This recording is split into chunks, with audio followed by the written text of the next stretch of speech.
producing the film as well. So there were things to do. We took to finish the scene, but now we have to worry about, did we lose tomorrow's locations? So there's a lot of stuff going on. I think everyone's wants and needs are universal. I mean, I think people want to be happy, people want to be loved, people want to make things right in their life. Now, the circumstances surrounding those things are different for everybody.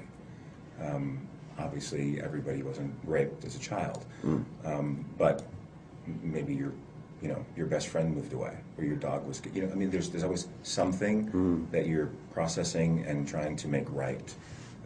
It's life. But I think I think that if you have a good script, it makes it's the complete difference. Because I've been finding as I'm older, I get like, this was such a joy to do. The script was like, reading it was just like reading caviar or butter. You know what I mean? It was like, oh my God, this is so lovely. Because the other crap that I've shot lately, there's nothing, I don't know how to do it. It's almost like I feel like I felt like before doing this movie that I had become a terrible actress because I couldn't make anything work. I couldn't make sense of it. And no, but that's the key, is you're saying you couldn't make it work. And when it's written well, right, you don't have to make it work. And I think it's like the film itself. When you read it, you can't stop thinking about it, and you process. I think part of the joy for us as actors, you read it and you sort of say, how would I do that scene? Yeah. Not oh my God, I have to do that scene. Can I do it? It's like can I go? You know, the words are taking me there. What would it be like to experience that? At least what I felt as Betsy was his pain. It's like, and that he says that line. I had pain, she had pain. Yeah. And then what's right after that? And that we share our grief touched. Our grief touched. I think that's beautiful. That's it. But it is. It's true. I mean, she needs him, but he needs her. But will he go there? Yeah. Is Betsy the change of direction? Yeah, the savior. You know, yes. Almost. He almost went there. Yeah. It was. Yeah. It almost changes the course of, of this predetermined path that has no altering, and she almost pulled him off the rails.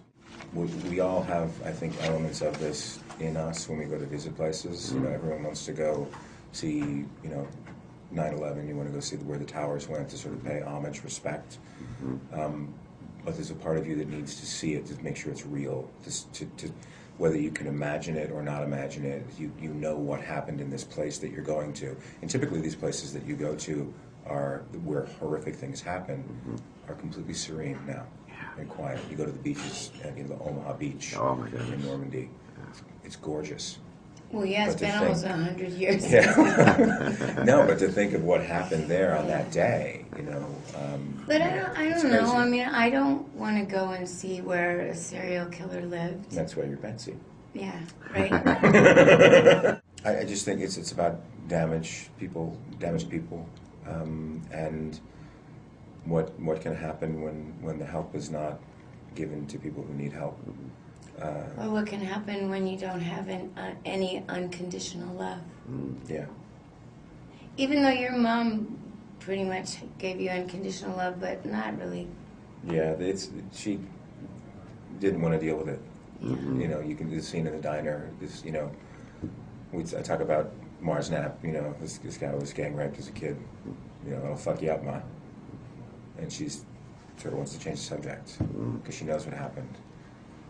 Doesn't want to deal with it. If we don't talk about it, it'll be okay. Well, you know what? If you don't talk about things, it's not okay. Right. And I think there's a lot of not talking about that things. That is really the message in the movie. That's really... Everybody had, again, we all have pain. How is it processed? And when you are in pain, what will you ignore because you think you've found a beacon of hope or somebody to share that pain with you? Yeah.